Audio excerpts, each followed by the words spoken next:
with Herbert G. Smith, who was in B Company of the 56th Armored Infantry Battalion.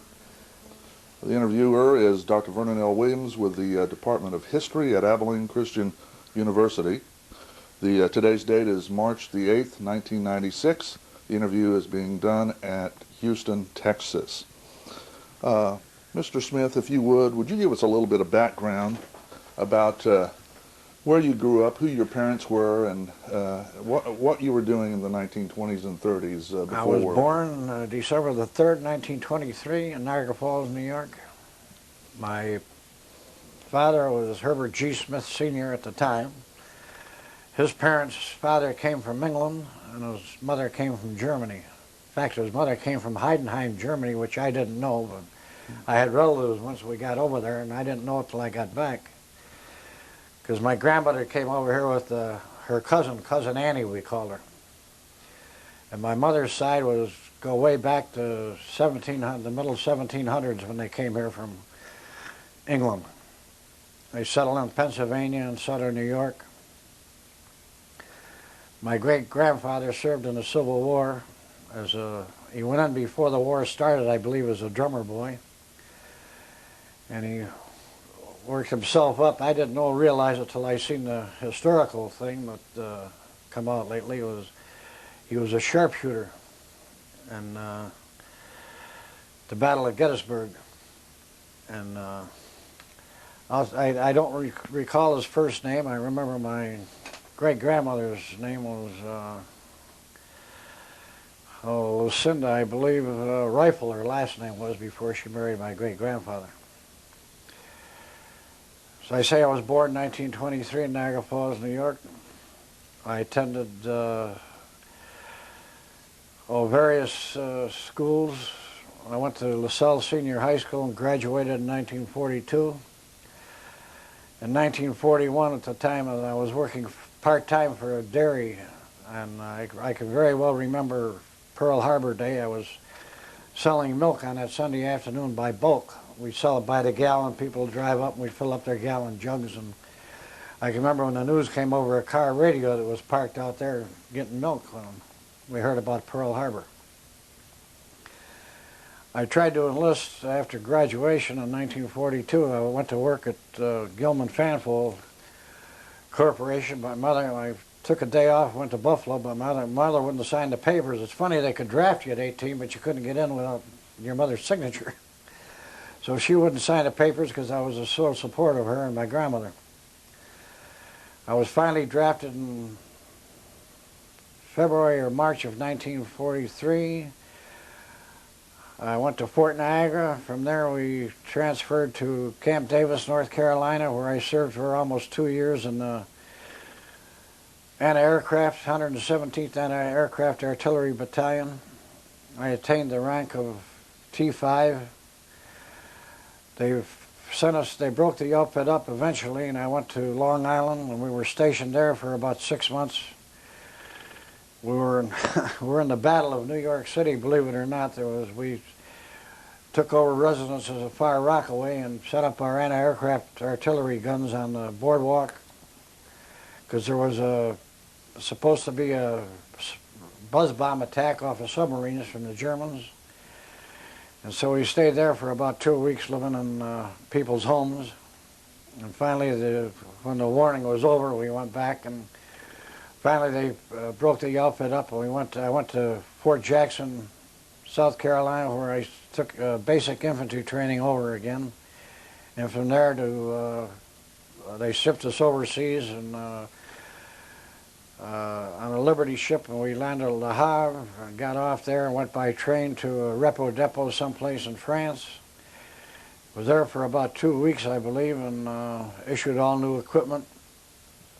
And then I was assigned to the 12th Armored Division. They took us by 2.5-ton truck motorcade in the middle of the night, someplace through the Vosges Mountains, I guess, because you could see the mountains up in the background, and delivered us to the 12th Armored in the middle of the night.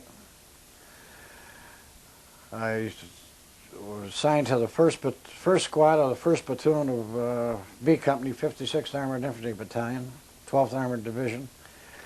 And I served with them till the end of the war, until about 3 weeks after the war was over. I was transferred to division headquarters.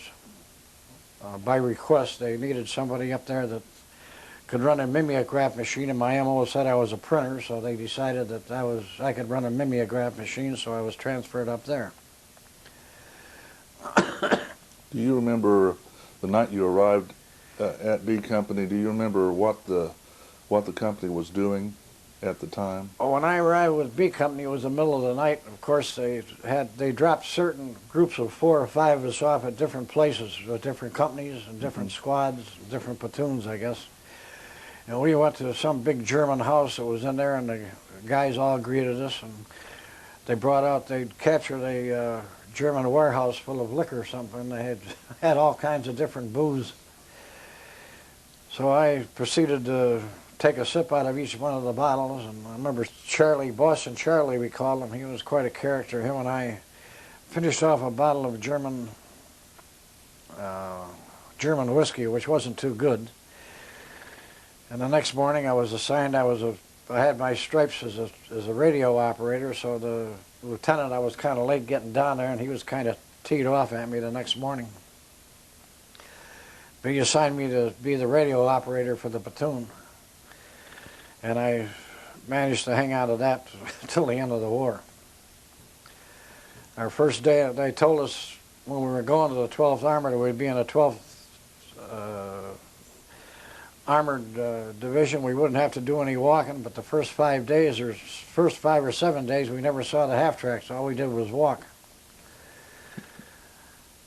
I can remember some of the days very, very, very well. I don't know how much you want me to get into it, but as detailed as you can remember. Well, I can remember the one day very good. We were stopped in it's probably about the second or maybe the 5th day.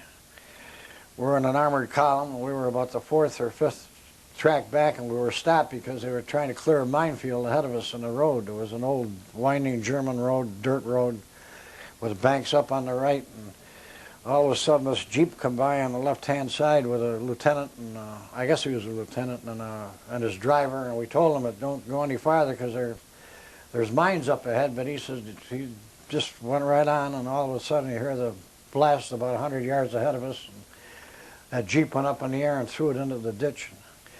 I can remember a tire going up in the air about, I would say 150, 200 feet in the air, and come bouncing down on that field beside us. It must have bounced about 10 different times. And from there on, my sergeant was Sergeant Roth. He was up for the Congressional Medal of Honor. Unfortunately, he didn't get it, but we turned to the right, and the column was, we were held up again, and so Sergeant Roth got out of the, by that time I'd come pretty well acquainted with him. He was quite a character. And he wanted to find out what was holding the column up, so he got out of the track and he walked. We told him not to go up there. They'll straighten it out, but an armored column is not supposed to be stationary because they're subject to bombs or mortar fire, artillery fire, whatever you have. So he went up to find out what was going on. And while I was up there, he got shot. I took part of his head off, and I remember him coming by the track. And he raised his head up as he went by us, but we found out later that he died the next day in field hospital.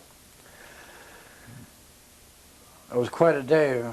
From there on, we backed up and got out of the tracks, and I can remember the guys in my squad was Ben Brasher.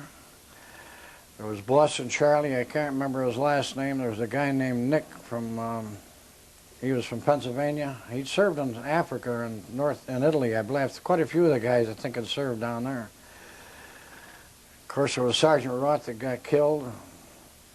Ben Brasher, Art Wagenknecht. I've corresponded with those two lately. And a kid named Brownie from Penn Yan, New York. I remember him because he got hit that day and he got hit in the arm, and we told him he had $1 million wound. Come to find out later, I just found out from Art Wagenknecht that he eventually lost the arm, but he got sent back home, so he didn't have to worry about anything else. And I can continue on for the day, but if you want. So. Yeah. Just follow through. Well, after that, we pulled back, and our wagonette needed a haircut. We were just doing nothing, sitting around some German farmhouse, and the woman had a pair of clippers, and so I told Art I was a half-ass barber, so to speak, and so I proceeded to cut his hair and ruined it. He was chasing me around the yard out there when we got orders to mount up, so we had to pull back around the other side of the great big field, and we stopped by a great big hay mound. I can remember that. It was, maybe 20, 30 feet high. It was, I don't know whether it was all hay or straw or what, but we were taking some mortar fire and some small arms fire, so we all jumped and flattened up against the side of that hay mound, and the bullets was hitting around us. So we decided that wasn't the place to be, so I happened to be next to Nick, the kid from Pennsylvania, and him and I darted around to the right, and there was a German L trench on the side. So he drove into that, and I dove in on top of him. And he said, I've been hit, and we're laying down there in that L trench, and he can't move. I'm on top of him. I'm trying to get his combat boot off. He said he'd been hit in the foot, and it was hurting like hell. He thought he was bleeding to death. And so finally got twisted around. I got his shoe off. And what happened, the bullet had hit him in the heel, and just taking the heel off of the shoe, it didn't actually hurt his foot at all, but the shock of the bullet thought he was hit, and of course later on we had a big joke about that. But we were stuck down in that L-shaped trench, and we were still taking fire. In fact, I think we lost about 5 guys that day. And all of a sudden, the sergeant had taken over from Sergeant Roth. I can't remember his name. I believe he was a staff sergeant, or a tech sergeant. I believe he was a staff sergeant, a big husky-faced, husky guy he had real thick horn-rimmed glasses. I can't remember his name, but he decided to take off. There was an apple orchard, I believe it was, in front of us, and there was a church on the left with a big cobblestone fence all the way around it with a cemetery with it, and on the other side of the little street where it dead ended there was a big house on the right-hand side. We had to go through that apple orchard. So the sergeant, he got me, he says, come on, can't stay here. We're just taking all kinds of fire. So him and he started out, and I started out with him, and we took off across there and hit up against the side of that church fence, and I ducked around the corner to see what was going on. I run into a small German light tank, one of those little 2-man light tanks, and I think I scared him as much as he scared me, because I think I fired one round at the tank and ducked back around the corner, and he took off going like a bat out of hell the other way. But we got pinned down there again with some sniper fire from that house on the right, so we had to go clean that out. But I remember we used some grenades. We always carried grenades with us, and had to go into the house and clean that out. And let's see, then we stopped. We couldn't go any farther down that road, so we stopped there and went back by that mound. In the meantime, the burial detail pulled up with his truck, and they were just, as I said, there was about 5 guys, I think, that were killed. 3 to 5, I can't remember how many, but they were just throwing the bodies up in the back of the truck, and this one guy, I can't remember who it was now, but he was highly teed out because one of his buddies had got killed, and he was going to shoot that detail for the way they were handling the bodies, throwing them in the back of the truck like a sack of wheat. So when that got over, on the other side of that big hay mound, going through that field, on the other side where Roth was killed was a great big open field, and there was a marsh down on the right with a bunch of trees in it, like a hollow swale or whatever you want to call it. And we had one of our tanks was up there, and he just pulled up on the thing, and we were up behind him, and all of a sudden this German 88 shell hit the tank and it spun it around and knocked the tread off, and the guys were peeling out, and they got hit with a second shell, and that's when I was standing too close to the tank, and I still have trouble with my hearing because of that. But we finally jumped down into the ditch below there, and we started out, and that's where Brownie got hit in the arm, and they sent him back. And that was about the total of that day, what I can remember. I think they finally relieved us, or it was near the end of the day by then, so we just took over a German farmhouse. And oh no, we did. We tried to find out where that tank was, or that 88 gun that knocked the tank out. There was a farmhouse way out in the middle of a field, I would say a mile away. And we went down there, and we got the farmer's wife to cook us she had a whole bunch of eggs, and Eier is what you call eggs in German. So we had Habensee Eier, and she cooked us a great big mess of eggs, and she had some old pieces of pork there, and so we had a meal. In the meantime, we were watching, got up on top of the roof and was watching to make sure nothing came. So that was probably I can't remember where we stayed that night. I remember that day very well. Do you know about geographically where this was, near what town? I'll tell you, up until about 20 years after the war was over, I could have given me a map, and I could have told you exactly where we went. But by now, I just can't. That was 50 years ago. So. Could you position it in terms of time since joining the unit? About how long after you joined the unit would this? Pardon? About how long after you joined the unit would this have happened? This day occurred? Probably 4 or 5 days. Okay. We might be able to pinpoint it that way. The first day, I remember we got out. Well, we weren't on the tracks. We had to go through an open field, and our company B was on the left-hand side, and we did have a Company D that I found the only time I ever seen him was that day, and it was a black company, black soldiers, and they were in the middle, and I think C Company, or one of them, was way over on the right, and this town was supposed to give us some trouble. And this was my first day of action, real action, I guess. So we just walked through this great big field there was a small creek on the left with a bunch of woods over there. And there was a German laying there. He'd been wounded with some artillery fire or something. But we went to this town, and we took the town. I can remember we thought a little bit of trouble. We used some grenades in the cellar. And unfortunately, some young German kid, there was a woods in the back, and we had to go clean it. Supposed to clean it out. They thought there were some people hiding up there. Unfortunately, it was a small young German kid in one of these Jugend uniforms, German youth uniforms. And one of our guys shot him, didn't know. He thought it was a regular soldier running through the woods because he had on this uniform. And he brought him back down. I can remember him carrying him back down. I'll never forget that day. And he was bawling, tears were running down. And of course, the parents was down there, and he had to carry the kid down, and he just bawled his eyes out, cried his eyes out. I don't think he ever got over it. You know who this was? No, I think I might know, but I don't want. I'm trying not to remember who it was. Yeah.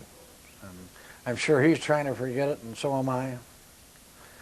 There was one more incident after the war that I'm trying to forget too, where we were sitting around playing poker. The war had been over about 5 days, and we're 7 of us sitting around playing poker, 7-card stud. And this one fellow was sitting next to us, and he'd gotten a German Luger that he got, and he was cleaning it. And this other kid was sitting over there doing nothing. And the guy was cleaning the gun, and it went off and hit the fellow on the leg. It was nothing but a flesh wound, but he went right into shock.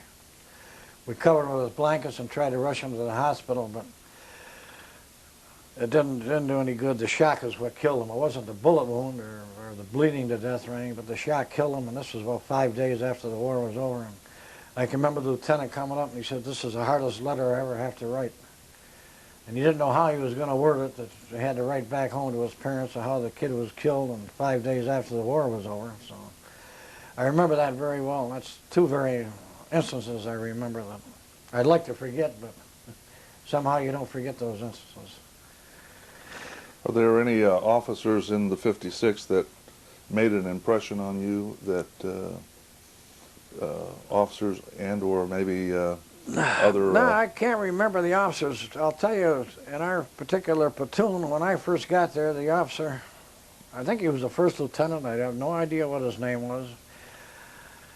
I think he just got out of the hospital. I think it was about his first day back. And he was still kind of shell-shocked, I believe. And he let Roth, that's lieutenant is supposed to lead the platoon, but Roth just took over, and he took command, and he led the platoon wherever we were going. He was the bravest guy I've ever seen. In fact, before he was killed, he got, I imagine it was about 3 weeks after I got there, he got a notification from back home that he could have went to the military academy, naval academy, as a recruit or as a pleb. And he said he'd wait till after the war was over. They would have flown him right back that day if he'd have, but he wouldn't go, and then he got killed. But no, Sergeant Roth was the one that impressed me more than anybody that I ran Remember into. what his first name was? Marvin. Marvin? Marvin Roth. What else do you remember about the combat days? Well, I remember the one day I got hit, the day I got hit in the finger. We taken a river, we captured a bridge across the river, and the bridge, it wasn't before we got to the Danube, so it was a main river going through southern Germany there, but before you got to the Danube, and we captured this bridge, and the Germans had left a squad there to blow the bridge up. But the bridge didn't blow, and they got some kind of a boat, and they had the thing camouflaged with all kind of branches on it, and they were floating down the river, and we're taking shots at the boat going down. Whether we hit anybody, I can't remember, but we were taking some mortar fire, I remember, and I was standing outside the side door of this building by a tree, and this mortar shell hit, and it hit me in the finger, and I can remember the medic come to bandage it up. In fact, I had the scar for years. It took the skin off right to the bone, but he bandaged it all up. And then Roth came around and he said, "We got to hold that bridge." And they had two 500-pound bombs on either side of the bridge, and we had to hold it till the combat engineers could come up and deactivate the bombs. So I think there was a third floor in the building, and he had me go up, and he had a pair of German field glasses, German artillery field glasses. God, they were big, they were thick, real good. So I had to take the radio and go up there on the third floor and watch out to make sure that no German were coming to try to retake that bridge. In the meantime, we were just going to hold it, and we got as much equipment across as we could. And I can remember standing up on that third floor looking down at that bridge with those. Well, you couldn't see the bomb on the other side, but there was one on the other side and one down below the building. I remember eventually the combat engineers got up there. That's when we could finally go, when they deactivated the bomb. But what happened when that mortar fire came in, it cut the cable or the wire that the Germans were going to blow it up with. So they couldn't blow it. That's why the bridge didn't blow. The mortar fire cut the wire that was going to blow the bombs. But I can remember standing up there looking out with those German field glasses, and Sergeant Roth, when we got through, he says, "Here, you can keep the glasses." And I can remember he gave me those German field glasses, and boy, I loved those things. And eventually I lost them because they come up in with our 2.5-ton truck to bring us some clean shorts and clean socks about every 4 or 5 days, which was the greatest thing in the world, get some clean, dry socks on.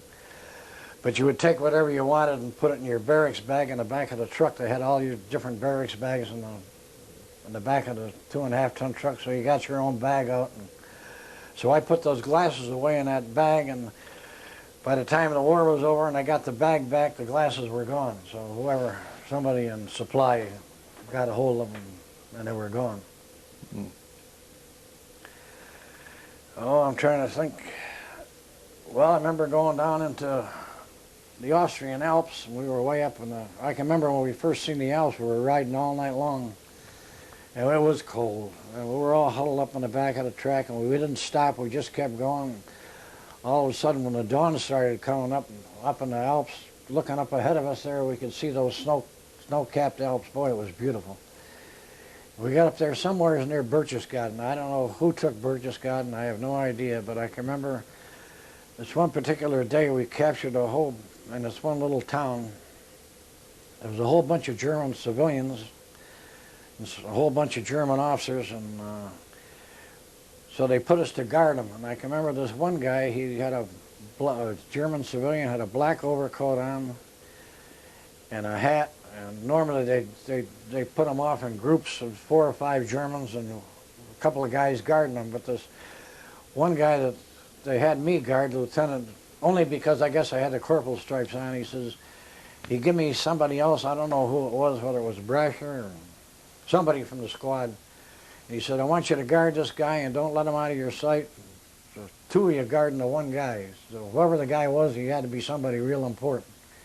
Whether he was a German scientist, an officer that taken off his uniform, and I don't know who he was, never did find out, because about 20 minutes or half an hour later, they turned him over to somebody else, and we had to take off and get in our tracks and keep on going. So I can remember when they took the Danube River Bridge, we slept that night in a German doctor's house, great big house, had a bed that 4 of us slept across that one night in. And it had to be before Roth was killed, because I'm pretty sure it was Marvin that was there. They had some beautiful wine glasses there, and he was biting them off and chewing them up like he was swallowing them. And of course, a magician can do it. Now, he learned the trick someplace. I don't know where he learned it, but he chewed up these wine glasses, and I can remember him. Next day we took off, and we crossed the Danube River that next morning, and we were going down, and we'd seen a cloud of dust coming down this German road right on the other side of it. Was a dirt road on the other side of the Danube, and we were going down that we were riding the tanks. They put us on the back of these tanks, and that's something you didn't want to do, because the artillery would zero in on the tanks, and so you were like a dead duck. But we were riding the backs of these tanks, and I seen this way up ahead of us was this column coming down. You could see the dust was rising. We thought it was a German column coming. It turned out it was a 92nd Recon. It passed us. Those guys were pretty good. They go like a bat out of hell. They would go out in front of the outfit, you know, and they were real good. But we started taking some mortar fire right after they passed from the fields out there. And so we jumped off the tracks, and I can remember the lieutenant was back with us on about the 3rd tank, and Roth was still riding. Yeah, Roth was still with us because he was riding the 1st tank.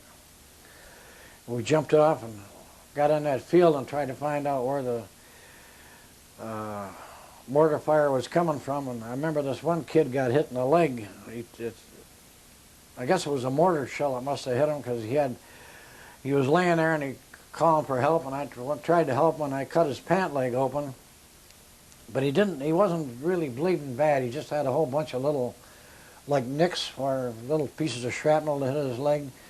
So I got my sulfa thing out and was trying to dab him. In the meantime, the medic come up and I says, here, you take over, because I had to get, they were hollering at me to get going with the radio, I guess. I can't remember for sure, but I left him with the medic, so I guess he was going to be all right.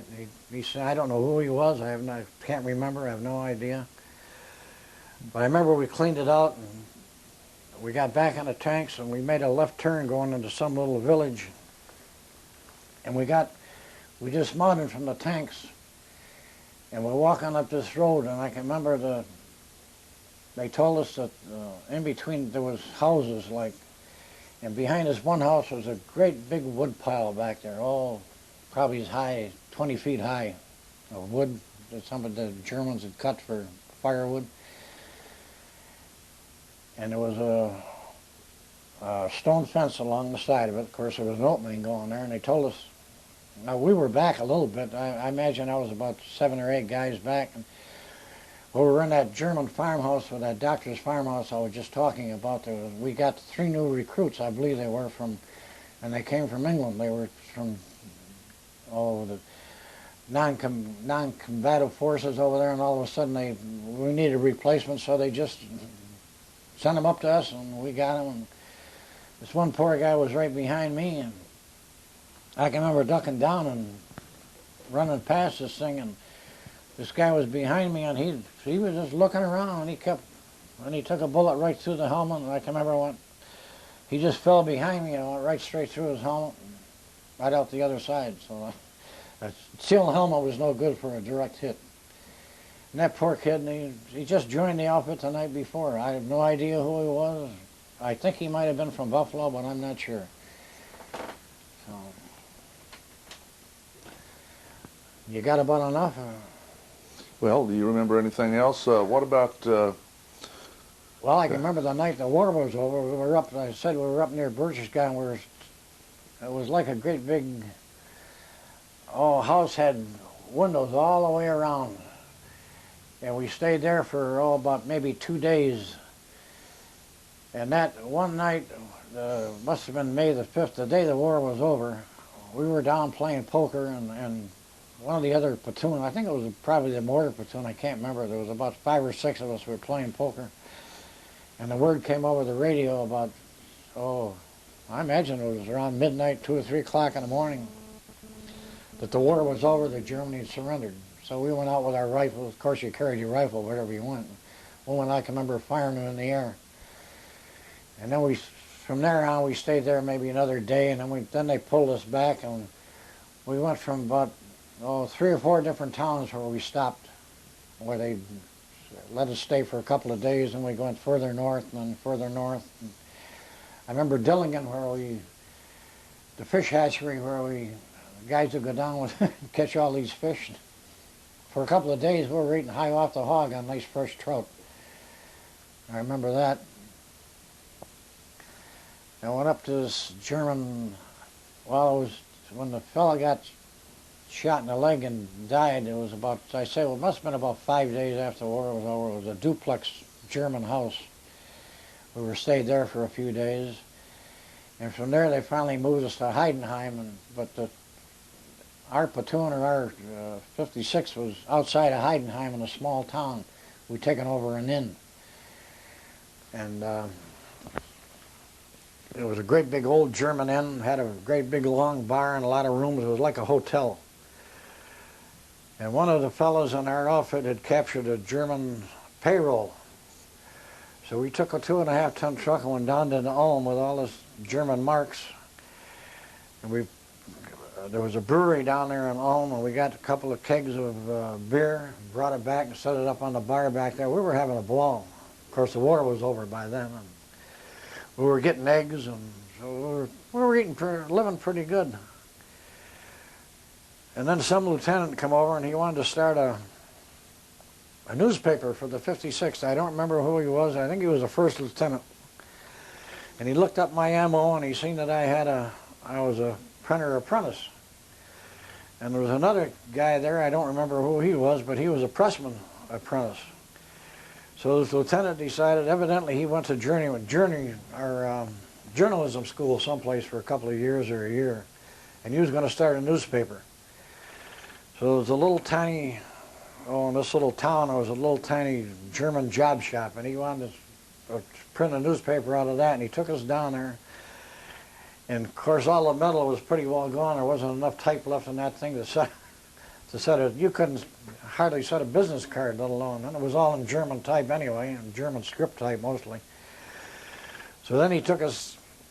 He still didn't want to give up. He took us down one day and went down to Ulm. They had a big newspaper there where they had the linotype machines and everything. And he walked in there, and I think he got himself in trouble because he was just going to take over that whole newspaper and run the fifth. He was going to run a paper right out of there because we had the Stars and Stripes, and he was going to try to compete with the Stars and Stripes. But that didn't pan out. And shortly after that, they come and got me from division headquarters and transferred me up there. I had another thought in my mind, something about when I got the newspaper. Was it about the money? Pardon? Was it some more about the money that they had... No, I don't know whatever happened. I think they went down a couple of times and got some beer. But I remember the one thing that the German women wanted most of all was soap. They didn't even care about food that much, but they wanted soap. They wanted to wash their clothes, and they didn't have any soap. That was the greatest thing you could give them was soap. So let me see, something else happened there, and I can't remember what it was now.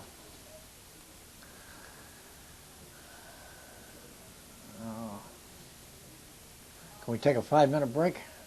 Well, yes, just a minute. Got it on? Okay, they transferred me up to division headquarters. I remember my sergeant was a Sergeant Ambrose from New York City.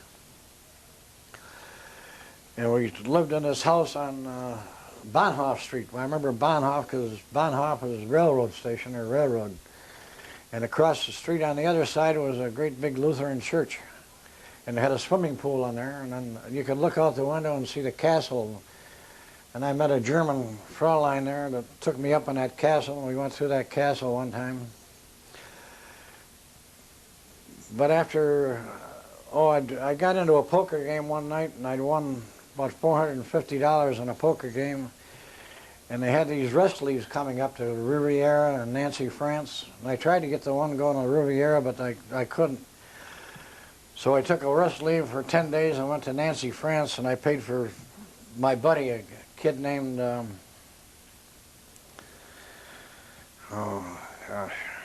Hippensteel, his name was. He played in the Philadelphia Philharmonic Orchestra. His father was part of the orchestra, and he was just breaking in with it, and he played a few times with him. I don't know whatever happened to him because we went to Nancy, France, and came back.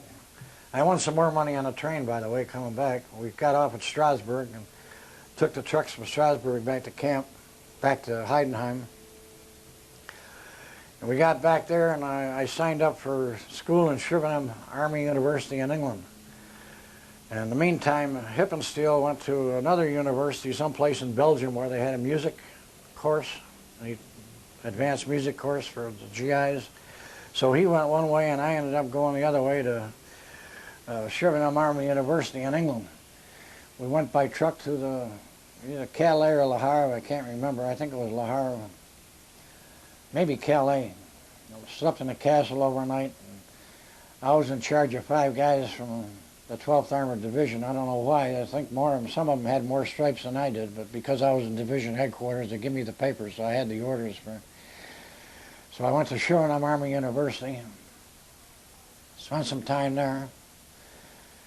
And my best buddy was Clayton E. Kilpatrick Jr. Him and I used to go to London pretty near every weekend. I think he ended up as publisher of the Chicago Tribune. He'd already had about 7 years of college. And last time we corresponded a little bit when the war was over. He was going to the University of Chicago. I don't know what he was taking up, but he was in the University of Chicago. And I think I finally got married, and I think I was the one that cut off the correspondence, but we did correspond a little bit. So then I was discharged in February or March of 1946. I went on home. Well, thank you very much for the interview. Okay, I hope you got enough.